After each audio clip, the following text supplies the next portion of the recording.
5 people. We have Thomas, Doris, Carol, Molly, and Matt, and myself and my husband. We ask everybody in the chat, everybody in the room, to be respectful and kind. This is a community place, and we're doing this as a community service.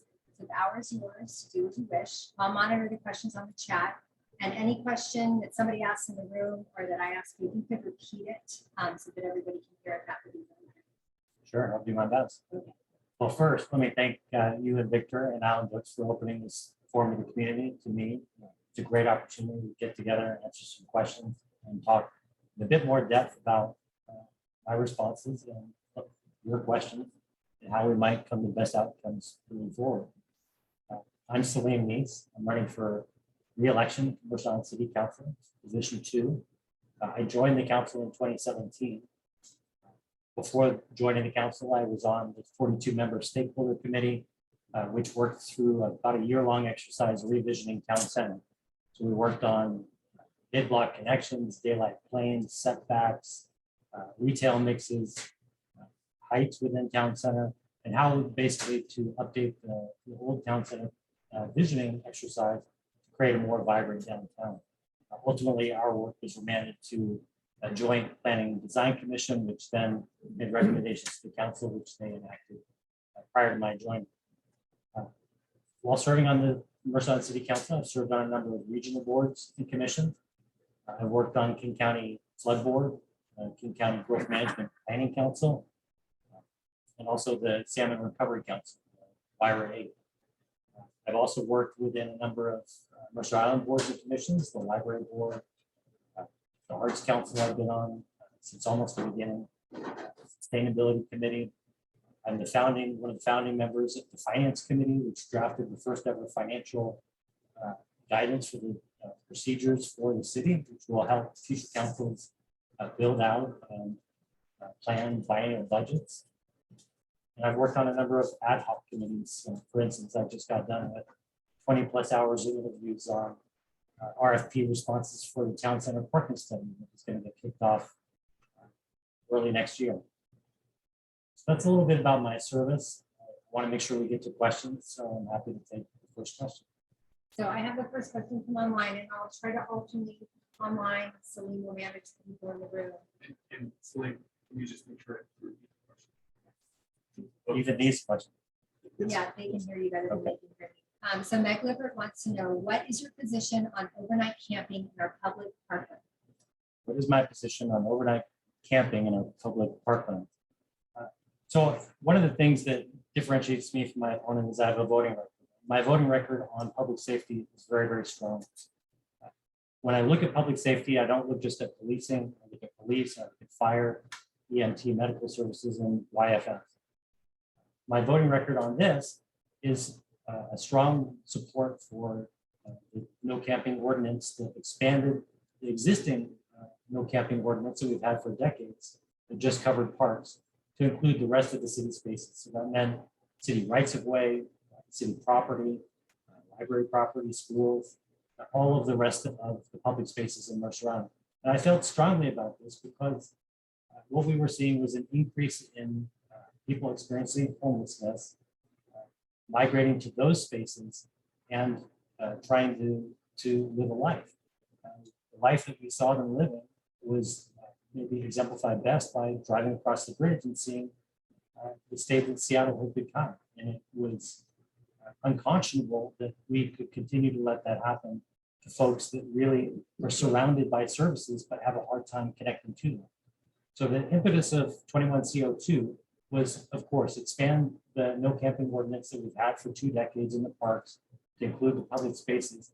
But moreover, it was to create connections with shelters on the east side that had the wraparound services, the drug addiction services, the social services, the connected services to get people IDs, to get people back on track with their lives, to the folks experiencing homelessness. We wanted Mercer Island to be a place that if you were experiencing homelessness, we weren't forgetting about you. Beyond that, we've since created additional leverage relationships with the East Side shelters to have their social service workers expand their service basins to include Mercer Island. So we have the Congregation for the Homeless, a men's shelter that has a social worker It was expanded their service base into include Mercer Island. And then we also have a female shelter.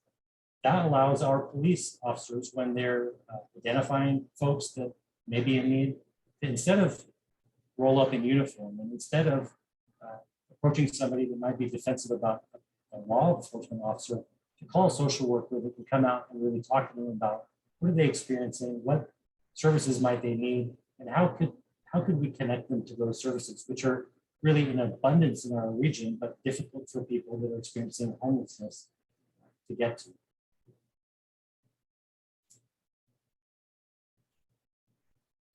So I have a chat, so Okay. people in the room. Any questions from the room? One question. So I understand that one of the really contentious aspects of that ordinance, the actual modification of an existing ordinance, was that now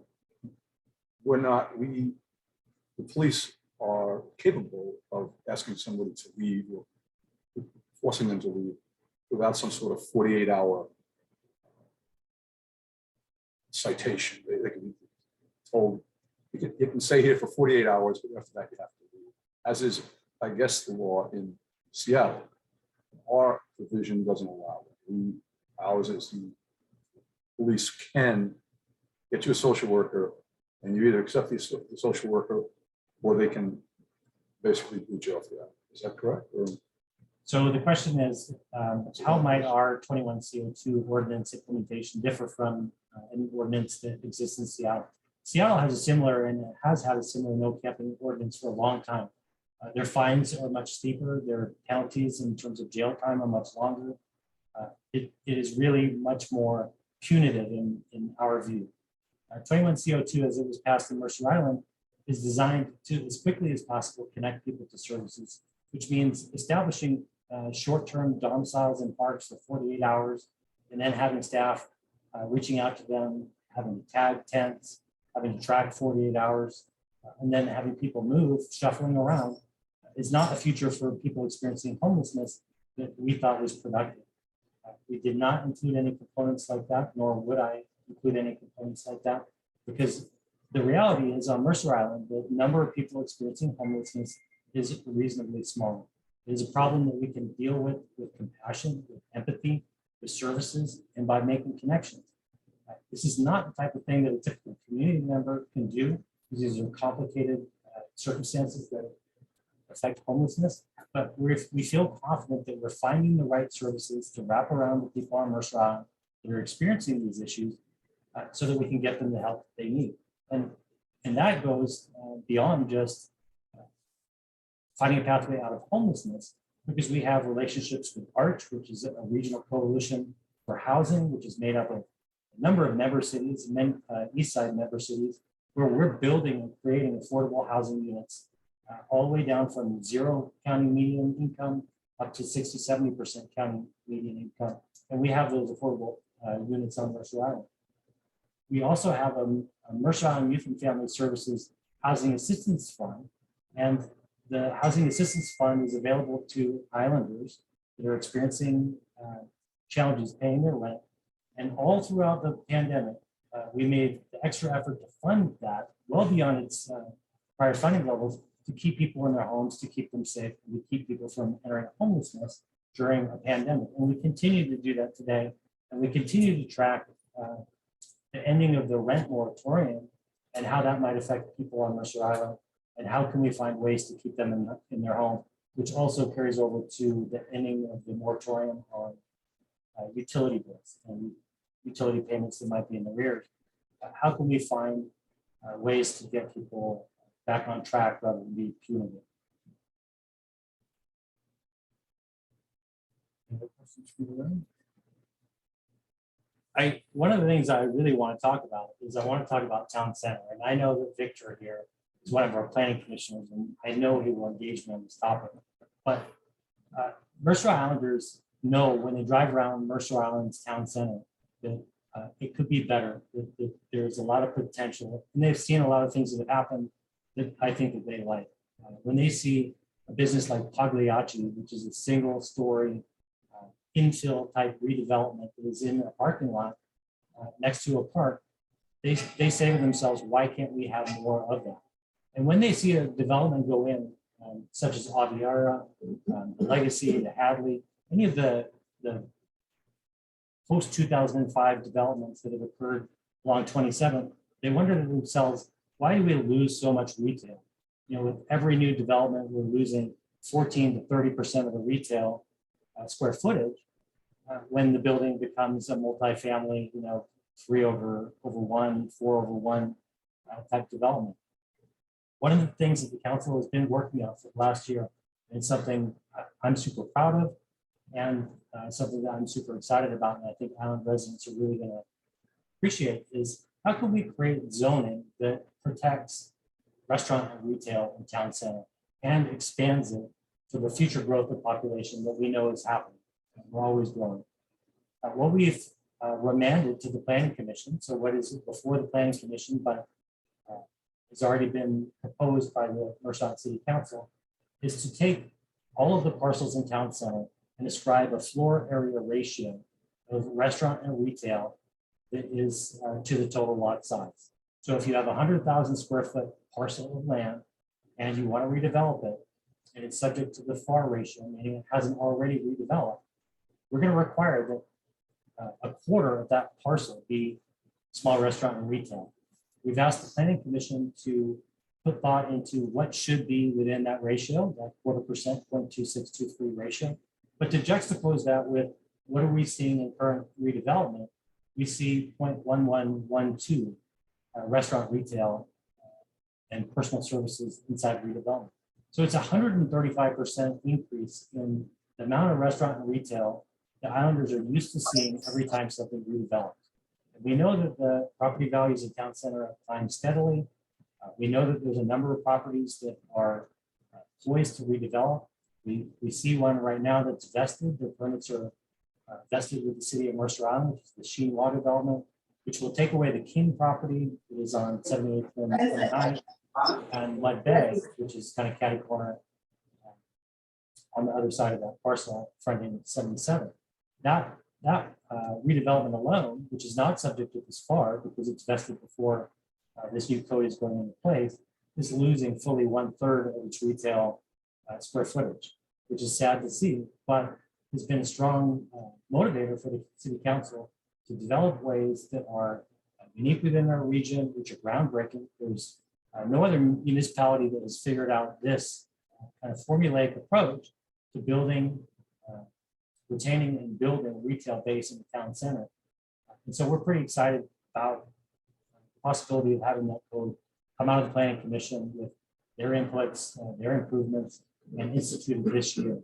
And that would lift the moratorium, the building moratorium that's on the south end of the town center, and hopefully get us back to business. The one thing that I will say that really tags along with that is that you can't have zoning be the only lever to try and get something done. You have to find incentives. And what we're talking about in our parking study is a comprehensive evaluation of all of the parking in and around town center. How are commuters parking? How are people that live in multifamily parking? Are they parking their cars in their buildings? Are they parking on the streets because the streets have no permits and the buildings charge residents for parking on site? Where are the employees parking? How are people interfacing with the active retail that they really like? Cabot Square, the strip along barrels, some of the really active retail spaces. And so we're doing a study to figure out where are all these people parking, what is their preference for parking, talking to the business owners, talking to the employees, and talking to the general public. But the thing that comes up over and over again is how do you make a town center walkable, activated, approachable, enjoyable? And the one thing that we keep looking at are the cars and the volumes of cars that are screaming along 27 and around the bend at Starbucks that's on the west side of 27. And so we have to start thinking about the town center as being a place you go, not a place you drive through. We need to think about lowering the speeds in which people travel through town center to lower the noise. We need to think about curb parking wherever it is possible. But how do you make that curb work best for the town center, for the merchants, for the shoppers, for the employees? We're dealing with a technical revolution in terms of self-driving cars, food delivery services, the way people are getting things. We need more curb space that is dedicated to picking things up and dropping things off, or quickly pulling in and quickly pulling out, or deliveries. We need curb that incentivize retail in a way that our curb currently doesn't do that.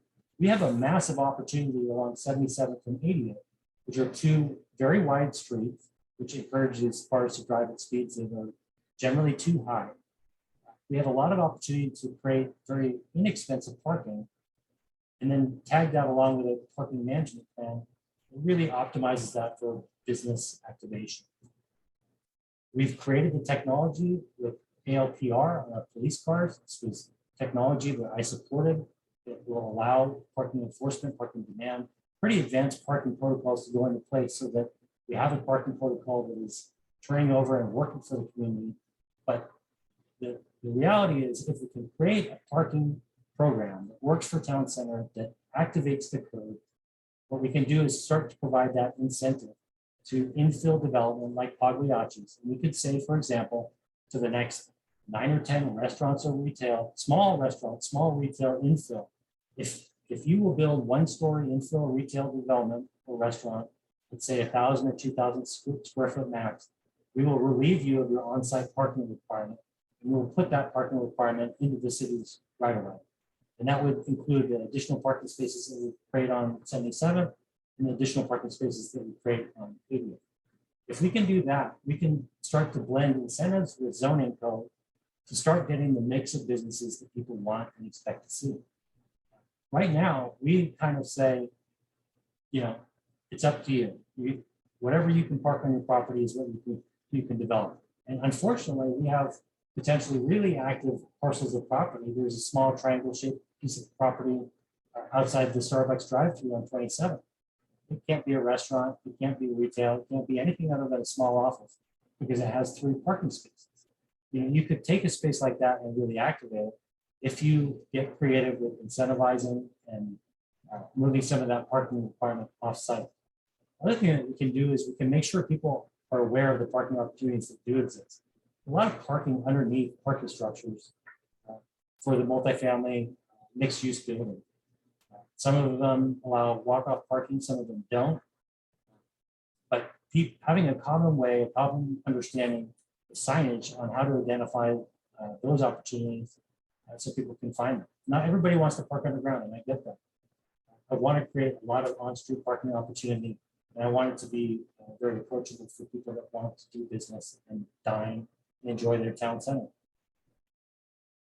I'm sure questions come out of I that. got one for sure. I mean, you're a council. We have a city manager. Who's looking into this? The question is, I'm a council member, we have a city manager who's looking into this. The council proposed a moratorium, almost 18 months ago. And they did that because a prior council had said that the south end of town center, everything south of 29, didn't need to have any retail requirement. That if you wanted to build multifamily, 3-story, 4-story, the ground floor requirement for retail did not need to exist.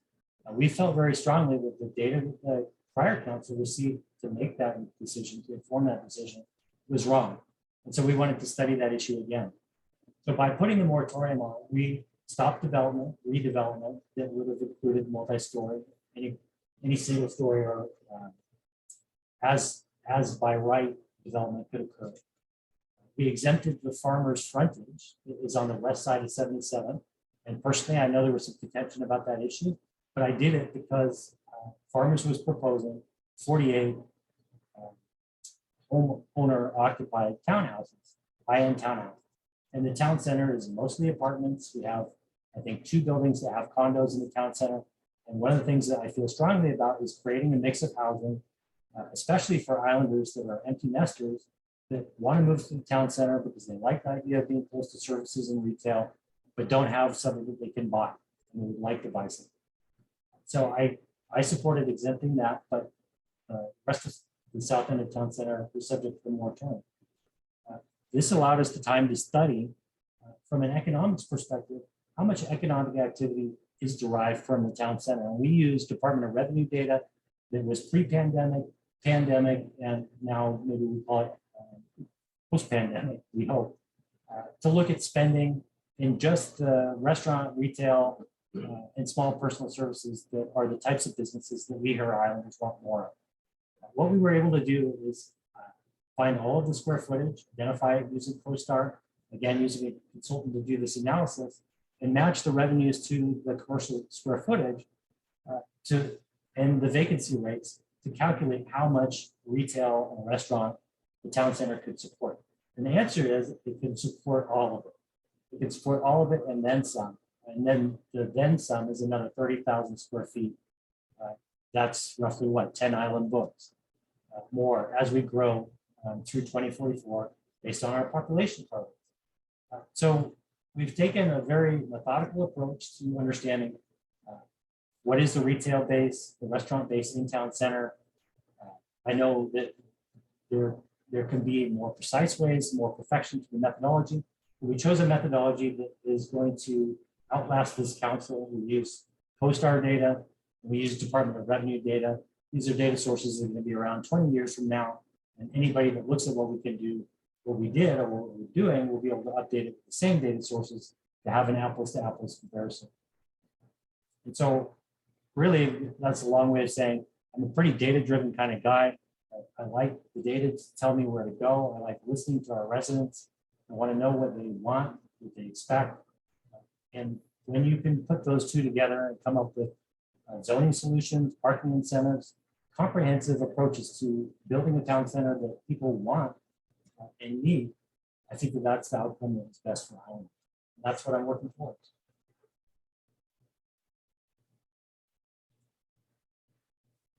Daryl. Thank you. Parking is a great concern. My condo building was built in 1985. The requirement was 2 dedicated parking spots per unit. Plus we had 8 guests.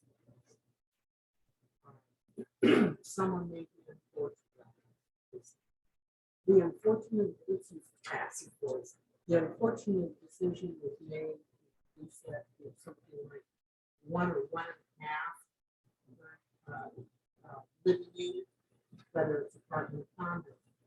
And it did not say that the dedicated parking spots had to be free. So this really exacerbated the parking problem. Many of the newer buildings meeting that minimum requirement and charging residents for parking, something like 150 or more for parking space.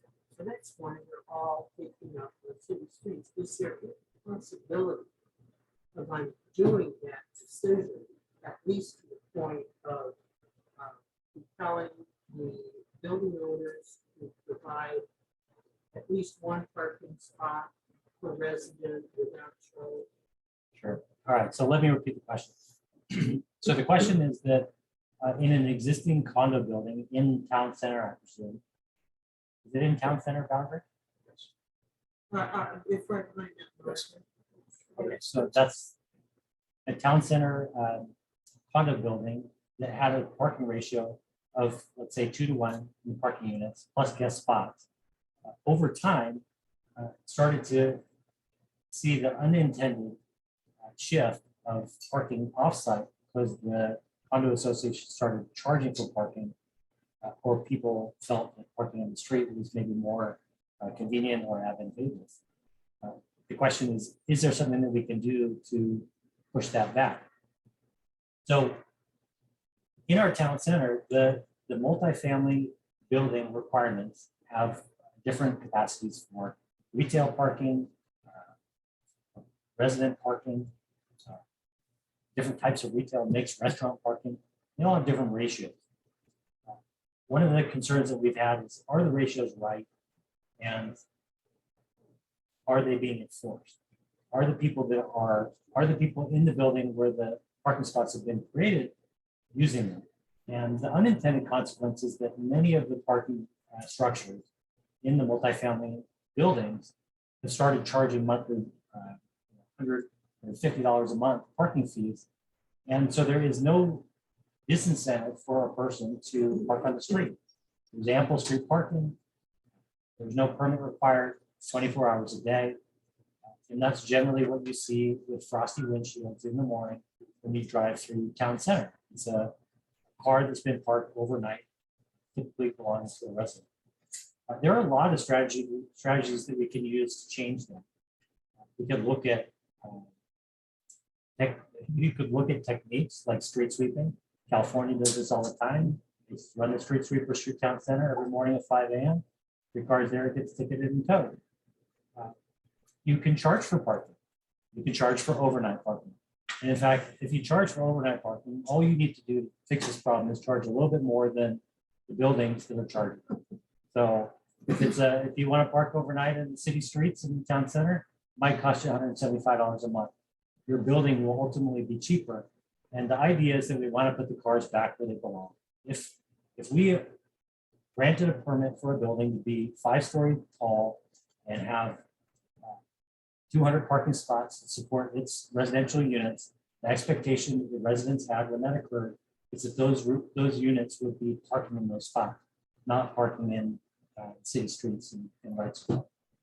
So I'm confident that the parking study that we're working on right now will develop policies and strategies that we will codify that will fix that problem. And I'm certain that we could do it. The reality, though, is that there may be ways to do that in partnership with the building owners. There may be a trade-off that ends up being a win-win. It might be that some of the buildings that don't allow walk-off parking, but are charging and have significant underground parking, it might be in an area of town center that we want to see more retail parking for adjacent uses, that we could enter a partnership and find a way to sell that that is a win-win. But I do believe people should park in the building that they live. Thank you. Question, board? Oh, didn't see you back there, Mr. Hall. Like what you said tonight, Steve, 2 questions.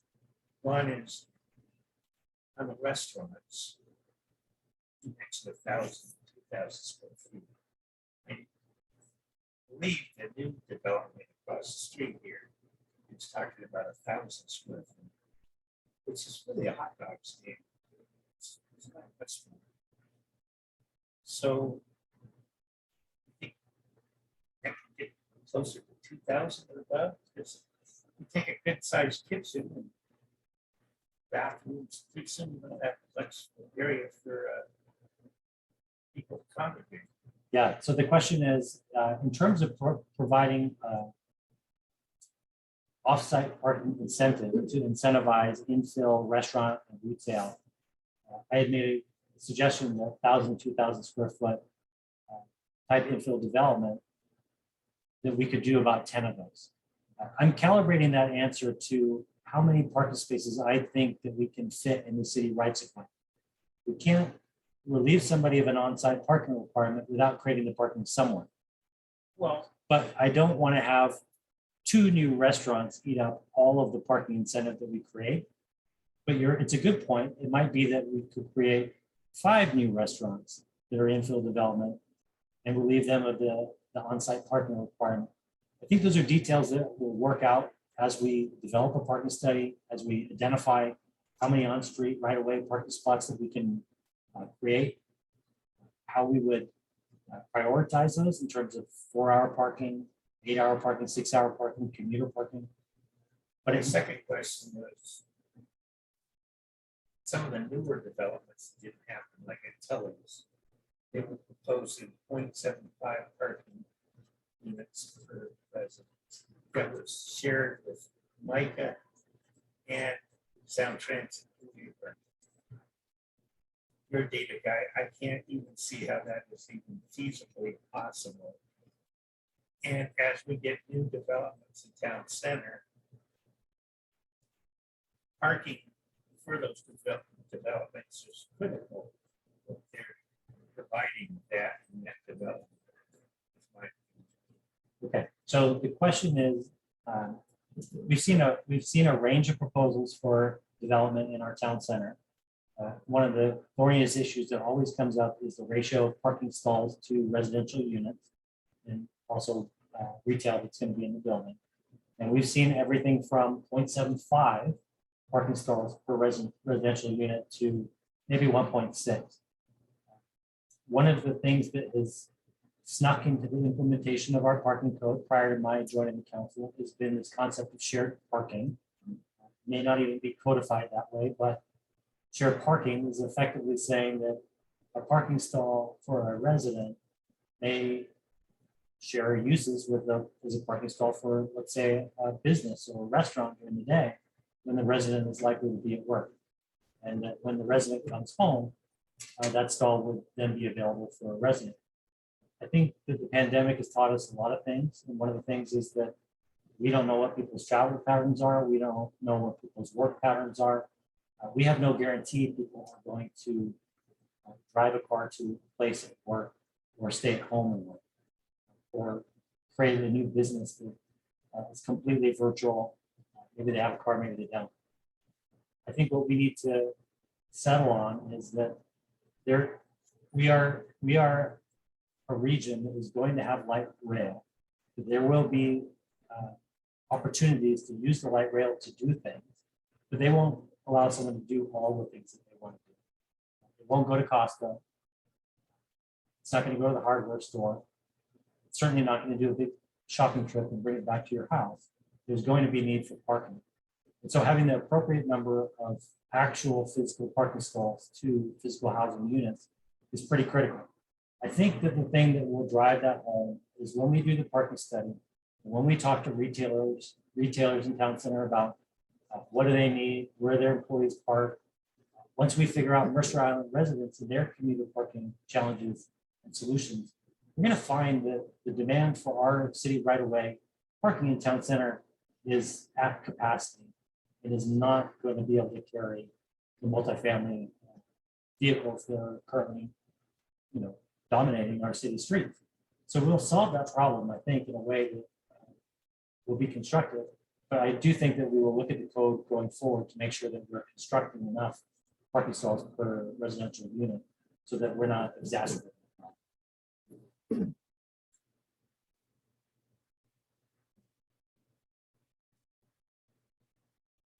Change the subject just a little bit.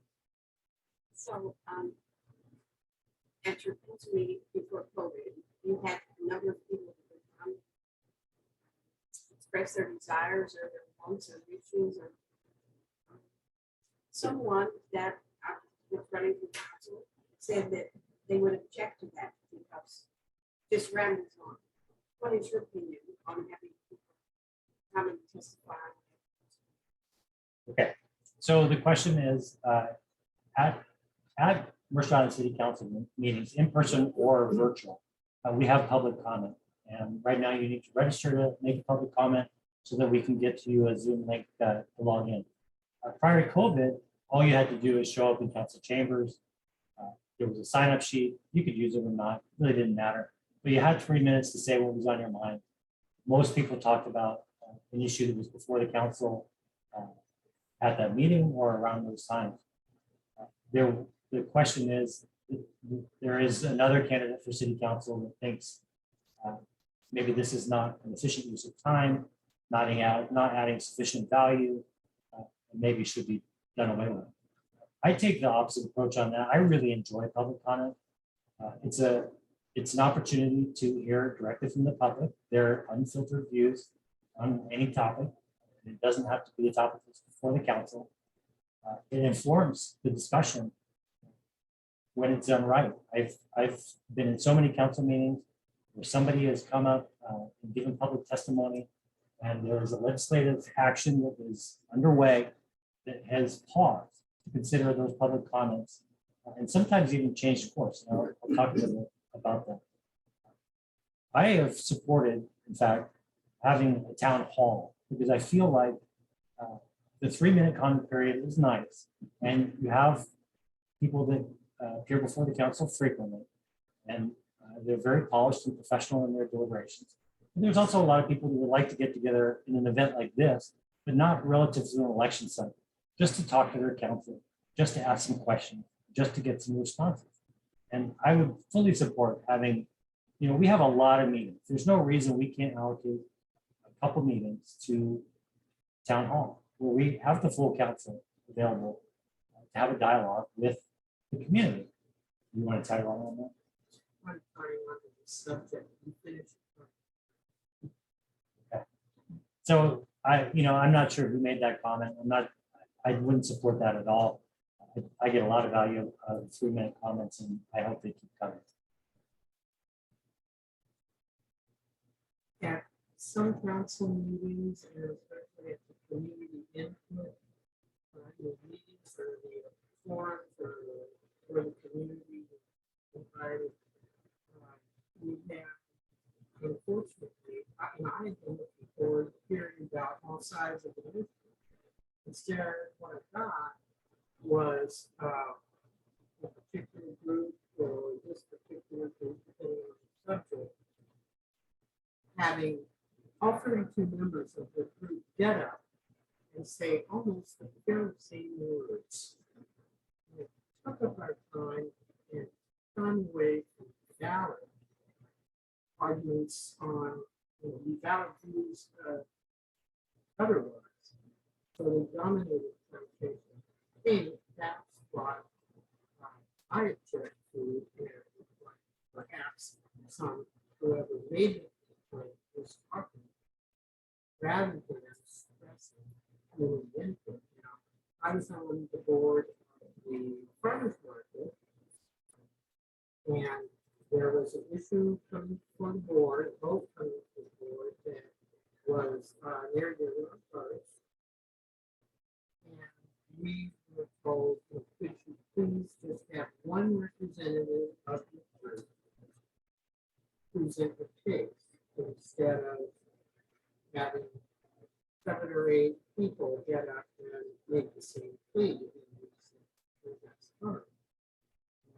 Now, the group I'm talking about in that one case was SOS. And it was really irritating. The same words over and over and over again. Is there a way you can somehow control the number of members of the same group presenting the same words? Okay. I wanted to hear that question and make sure we were still talking about council meetings, and I think we are. So the clarification is, there have been some council meetings that have been so well attended by people wanting to give public testimony, and that much of that testimony has been repetitive, maybe even scripted the same, delivered from people having the same group affiliation, people asking for exactly the same thing. And is there a way to be more efficient or to deliver that message as strongly, but in a different way, with respect to time of the council? Personally, I think we need to respect the time of the public for coming out and doing that. This was a time where people had to leave their homes, leave their families, leave the dinner table, leave their kids, to sit in a room with 100 to 200 people and wait their turn to speak their 3 minutes. And I don't want to personally get into the sausage making of who should aggregate 10, 20, 30 people's message into a single 3 minute and hope that it is amplified in a way that I hear it loud and clear and my 6 colleagues hear it loud and clear. I know it seems inefficient, but there are other inefficient things that we do too. And this is the least of my worries. It happens so infrequently. It's happened maybe since I've been on the council a couple of times. Residential design standards. When you get into something that touches the 90% of the island where 100% of the soul is, that can spark a lot of emotion. And I think it's incumbent on us to listen to that because everybody brings a little bit different story to that. Going back to public comment and how public comment can change legislative action. We had an example of that pre-pandemic when we were doing the critical areas in the shoreline master program. And we had a public comment from a gentleman who said that he was having a ridiculous time trying to improve salmon habitat with his dock. And he read to us what the provisions within the code were for redecking a dock. And one of the advantages of redecking a dock using today's best available science is that you can put semi-light transmitting material as the decking, which takes away the area where predators for small baby salmon live, which increases the likelihood that salmon coming out of the Cedar River, growing up in Lake Washington, will make it out to the ocean to then return and breed. It was those comments that sparked a conversation within the council to hire an expert to look at that code, which we eventually revised. And what we learned in that revision is that the code was so punitive, so out of touch with reality, so unpalatable to dock owners that docks weren't getting fixed. And they weren't getting fixed. They were just getting repaired, boards here and there, maybe putting epoxy on things that were rotting. People were cobbling them together because there was no good pathway forward to work with the city and to work with the Army Corps of Engineers to create a dock that they wanted to use that was safe, that also protected the salmon habitat. We changed it. It took us a year of working through the science, working with the Army Corps of Engineers, updating the Shoreline Master Program, working with consultants that we hired to navigate that process. And ultimately, the science said this would be a non-significant change. There would be no harm to doing it.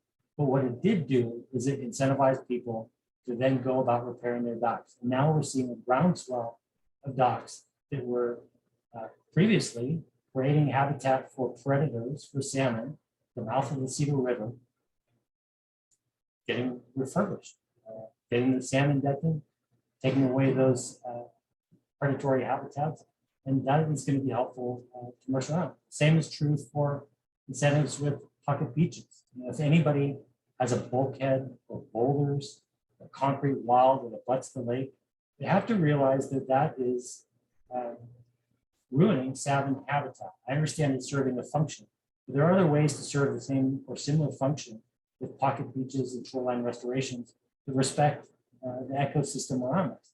And I've worked a lot with salmon recovery. I've worked a lot on Lake Sammamish and the Cedar River watershed. And we need to do more to preserve those salmon runs because they're getting pretty desperately low. When I was a kid and I grew up here, you could almost walk across the fishing boats that lined up at the mouth of the Cedar River when the Chinook salmon run. It was incredible to see. And they were massive, massive runs. Now we count the fish and we're able to actually count seemingly all the fish, which is depressing in its own right. So a lot comes from public comment, not always what you intended it to come, but some significant benefit can come from that, particularly in the legislative process. Democracy is ugly. It's tough. Yeah. Sausage making can be a messy affair. Any other questions? Yours? Your management style, is there a book or a person, professor, or someone that you have taken as how you use your management style to work with other people? So the question is there something that's guided my management style, my ability to work with people and how I work with people? Now, I know because I've watched one or two of these events that I'm going to be asked about my favorite book. So we're going to jump the gun and we're going to get to that right now. I have a favorite book. It's a business book and it's called Good to Great. And it's within a series of books that are really about improving business systems and looking at a business in a systematic way. And any business is really built on its people. And having good people doing good things is really critically important to a business. What I always do is I evaluate my staff, the people that are in my company, and I figure out, are they in the right place for the skills that they have? And then how do you get that person from good to great? And oftentimes it's how are you leading, how are you managing, and what are the systems that you're putting in place to make people really effective? And one of the things that I do is I hold multiple level 10 meetings in my company every week, where I have all of my operations team together. And what we do is we break the ice. We talk about something good that happened personally, something that good that happened professionally. We have a scorecard. It's It's a very succinct scorecard of metrics about the business, things that we measure every week. We can see change, and they tell us if things are going right or going wrong. We talk about headlines with our clients, with our industry, are things changing? And then we talk about to-dos. Everybody has to-do items. Everybody has rocks, 90-day rocks, things that they're working on a quarter-over-quarter basis to achieve big, hairy goals. And then we address issues for 90 minutes and only 90 minutes. We take them one at a time, we talk about them, and we solve them. We move on. And if we're done, we're done. We hold this meeting every week. It's always at the same time. It's always with the same people, and it's always the same length. If we don't get finished, we deal with it at the next thing. One of the things that I've learned is that when you work with people, you got to give them purpose. You got to give them vision. You have to give them leadership. And creating the tools to be able to do that is really what makes a business successful. And I've tried to do that in my business life. I bring it to my government work. I try and find the right sequencing, the right level of information, and when the time comes to make a decision. I do have a question in the chat. Nancy wants to know, what would you like to see happen? Sorry. What would you like to see happen with the Tully's property? What would I like to see happen with the Tully's property? Let me tell you a bit of background about the Tully's property. The city of Mercer Island bought the Tully's property a number of years ago to create commuter parking. And we're using the Sound Transit Settlement Funds. So there's a pool of $10 million that Sound Transit has paid to Mercer Island as mitigation for the transit interchange and the loss of the center lanes to I-90. So we want to create Mercer Island resident commuter parking at the Tully site. We had gone down the path of trying to do that within a mixed-use development. The mixed-use partner that we chose didn't work out. And so we're going to go a different direction. We're targeting ST2 coming online in 2023. So we want to bring on as many parking stalls as possible prior to operations. What that is likely going to mean is a low scale, low impact street parking, meter parking for Mercer Island residents that is in and around the cul-de-sac and the Tully's property. What I proposed, and the council supported 7-0, was to convert the Tully's building into a remote town center Mercer Island police precinct. And that would begin operation next year, staffed by volunteers. What that does is it creates a hub and a spoke place for Mercer Island Police Department to centralize their equipment, the patrol cars, their bicycles, and some of their other equipment right around the transit hub and right around the town center businesses. One of the things that we've seen in town center is a significant increase in crime, and crime that I think is pretty troubling. A lot of car prowls, smash and grabs, burglaries. We've had some violent burglaries in the not too recent past. And those things concern me, and I want to have a police presence in town center so people know, first of all, where to go, and that our police have a place to hub out of. So short term, those are the goals. Long term, I think there's going to be a lot of possibilities on how we could develop that site into something that would be a really big asset for the community. That's where I think we want. Mr. Racy. So I just had a little bit of a follow-up to that question. So earlier when we talked about town center, we talked about walkability in the town center. You talked about the police station, you talked about police cars, and then you also mentioned bikes. I'm wondering if there's a possibility to also have school patrols, because you talked about walkability. Walkability would be included with our police patrols in our town center. Right. So the question is, in terms of community policing, especially in our town center, that I had mentioned bicycle patrols, car patrols, but might we see more foot patrols? I think we're going to see all of that. My experience with MIPD is that you have to give them the tools to allow them to engage in those ways. And one of the challenges, just to be honest about bikes, is that if they want to deploy a bike, they have to put a bike rack on a car, they have to put the bike on the car, and that happens at the existing precinct, the city hall, and they have to cart it to town center, wherever they're going to do a bike patrol, and then do their bike patrol, and then return that equipment to city hall. If we can hub some bikes at the town center precinct where they can pull up in a car and jump on a bike, and there's no overhead of messing with racks and logs, they're gonna be much more inclined to do that. Likewise, I think if they're hubbed out of town center, we're likely to see more foot patrols. And I would certainly hope that the chief would do more, incentivize more foot patrols. As a council, we don't generally get into that level of policing. I think we can send a strong message in terms of, are we supportive of our police? Are we giving them the tools they need? Are we creating diversity within the police force, the diversity that the community expects? In my time in the council, we have added Black officers, Hispanic officers, Asian officers, female officers. Within the fire department, we've added our first female firefighter. These are the things that I hear that the community wants to see. And I hear that the community wants to now interact with these people in our public safety department. And I fully expect, and I'm sure that they want to patrol town center outside. I don't doubt that. Mr. Hall. Just a thought, one of the things that we brought up a lot of times over the sound transit, there's no bathrooms. Facilities that people go.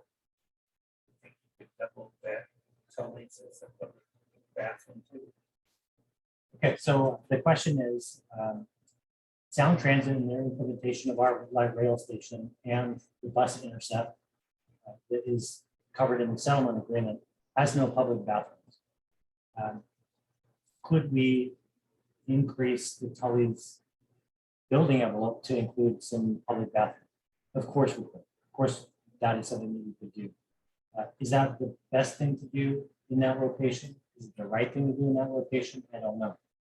I know that there are a lot of strategies that we could use to direct people to bathrooms that might drive other outcomes like business.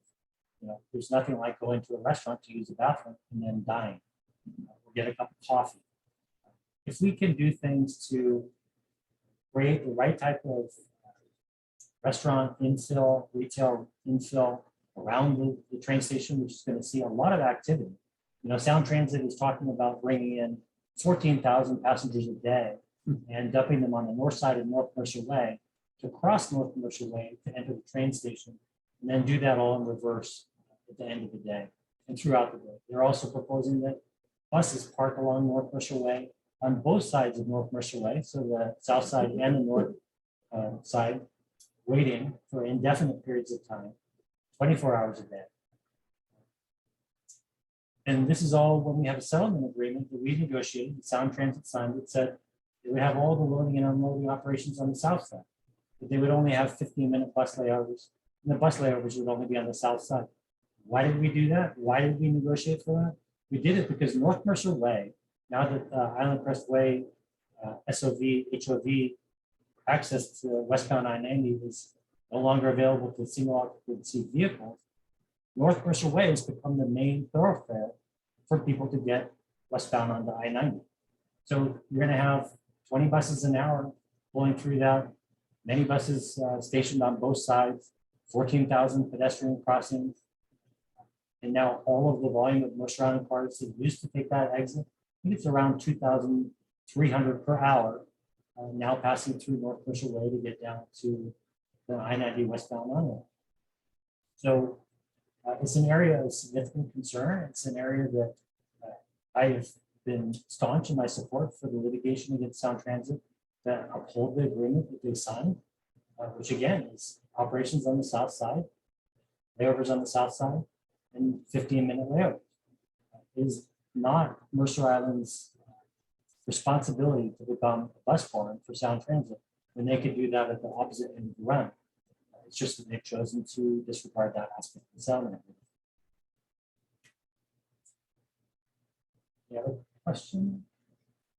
Totally issue. We had the emergency ordinance to rezone the park area there, so we could build a building. That's all. Can we have the park back? So the question is about a previous emergency rezone of an area of the Aubrey Davis linear park that was done in a way to facilitate development that is no longer going to happen. Can we have the park back? You can have the park back. Thank you. What I expect to see in that site, if there is substantial redevelopment, would be significant underground redevelopment. We have acquired enough parcels from WASDOT right away to maximize the underground parking opportunities so that they're very efficient and we get a large number of Mershon commuter vehicles down there. The other advantage of doing that is that it's a dirty site. It was polluted years ago by BP Arco. We have obtained a settlement with BP Arco to pay for all of the cleanup on that site and adjacent sites. We have other coverage that will carry any of the expenses beyond them. So we're going to be able to do a positive ecological benefit to Mercer Island when that comes to redevelopment. I think the community really needs to come together and think about what do they want to see on the ground side, the above ground side of that redevelopment. I'd love to see retail restaurants proximate to the Sound Transit Station. I've talked about, if the city could create retail spaces that had affordable rents. We do affordable housing units for people that have fixed incomes. Are we creating any affordable retail spaces for businesses that we know and we love that really can't afford to move into the latest and greatest building that also comes with the latest and greatest rent? Pardon me for following up on this, but the visioning, that was what originally started in town center. Kind of went awry. Everybody seems to agree that it didn't really work out. We didn't get what we paid for. But so much of what you're talking about right now seems to lack the cohesive vision. It's a lot of great ideas. But this doesn't seem to be, we don't have a champion in the city that says, building, this is the vision, this is where we're going. I get it. So the question is, we have a vision for town center. The vision is memorialized in zoning code and development regulations and architectural standards. We don't see what we want to love about our town center happening. We don't see a concerted effort to try and get there. Is that a problem with the vision? And I don't think it's a problem with the vision. The vision right now is going to prescribe that buildings redeveloping a town center set back as they get taller, that they have more building modulation, so they look more interesting and less, Eastern Bloc. The canyons will no longer grow. The sidewalks will have bigger and deeper setbacks. You'll have more street frontage retail and restaurant. You're going to have mid-block connections that can also have retail opportunities within them. We're going to get a lot more interesting town center. The parking that I talked about is going to put jet fuel on top of that. How do you accelerate and build a town center that is more vibrant through parking, through a parking management program and incentives? We can do all that. I've supported ALPR and the police patrol cars because we had a court case that said that using chalk to mark people's cars for hours parked was a violation of their constitutional rights. So we effectively had no way to enforce town center parking. We now have a technology answer to that could easily bring back an enforceable parking program that is legal and effective. It's something that our police department can do. What we are lacking is leadership to take town center to the next level. I do as much as one council member can do. I think that as a community, we need to find that leadership community. I know we have some really strong voices in town center, retailers, people working with retailers that have strong hopes and visions for what we can do. I think once they see what we're doing with the floor area ratio for retail, restaurant, and some personal services being required, what we're doing with parking studies, moving the cars that are parking overnight from the multifamily buildings back into their buildings, and really activating business through parking, creating incentives to build infill development businesses, creating restaurants and retail without having to have an on-site parking requirement. I think we will hit critical mass. There will be people in this business community that won't be able to ignore that, and they will say they want to be part of that leadership circle of how do we really kick this thing into high gear. And that's when I think you'll see the speeds come down on 27th. I think you could even see stoplights be removed. I think you could even see parallel parking along 27th. I think you could even see the Big Bend in front of Starbucks disappear and turn into a quiet gathering space, an area where people could eat outside, some benches, some tables, some additional on-street parking opportunities. But certainly, we don't need to have that arterial relationship within our town center. We can have that outside of our town center.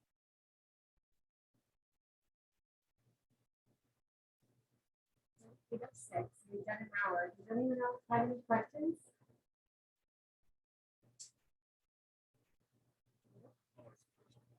So,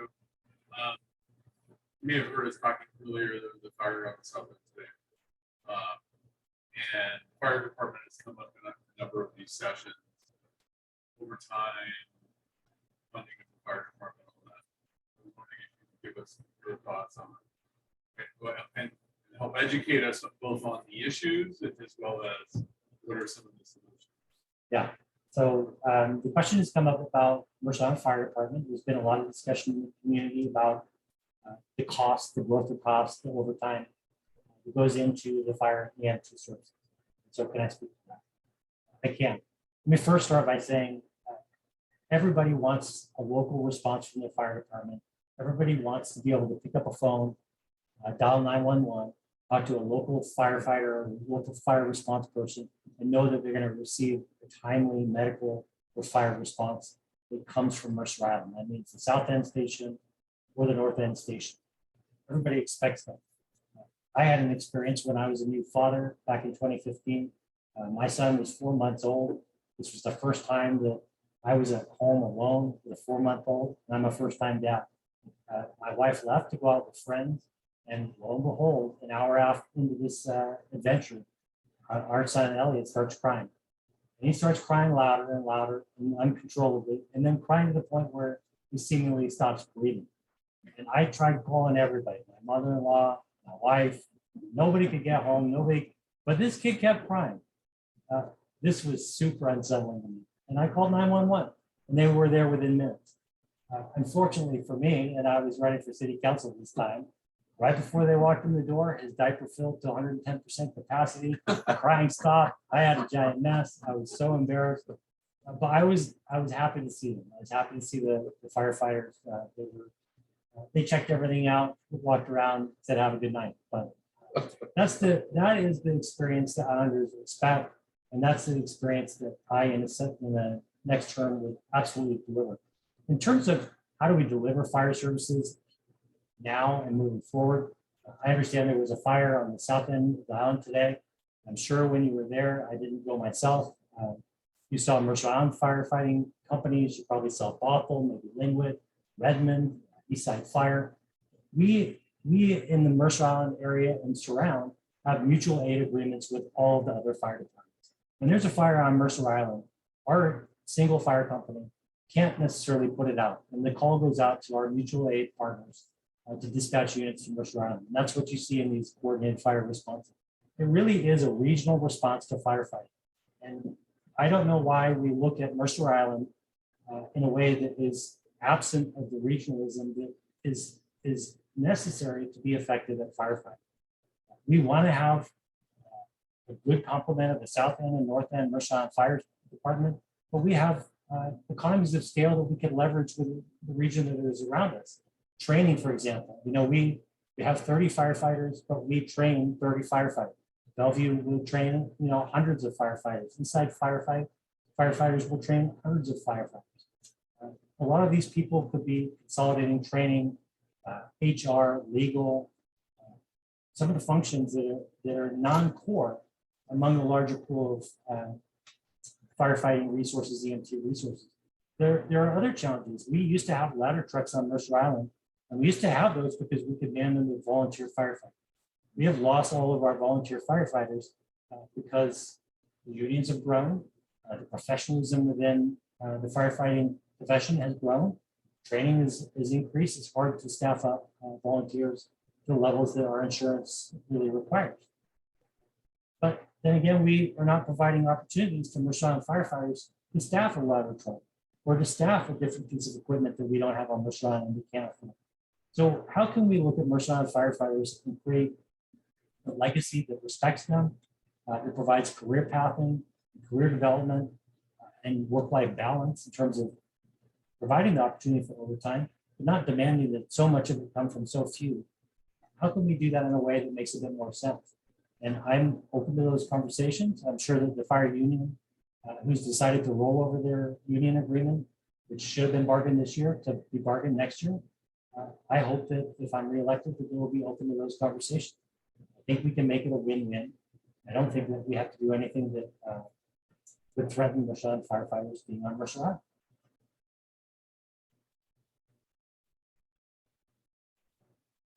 have a question. So if you've watched these, you know that the final question is always comes from me. And the question is, what is your spirit animal? And if you don't like the term spirit animal, what is an animal that inspires you? Yeah. Well, there was one that I was going to use, but I think it might have already been used. So I'm going to use a different one. My son, Elliot, got a book from Island Books. It's Elliot the Otter. And it's all about Elliot the Otter in Elliot Bay and how he goes about looking at all the different functions of Elliot Bay and trying to understand them. And so Elliot the Otter has been read a billion times in our house. I read it this morning. So I'm going to go with Elliot the Otter. Very nice. Okay, on that note, thank you everyone for being here. Thank you everyone online. We appreciate it. And And so anybody that's interested in learning more can visit votenice.com. My contact information is there. You can email me, you can call me. Open to any questions if you want to get together and have coffee. Please vote for re-election. Salim is city council position 2. thank you. Thanks.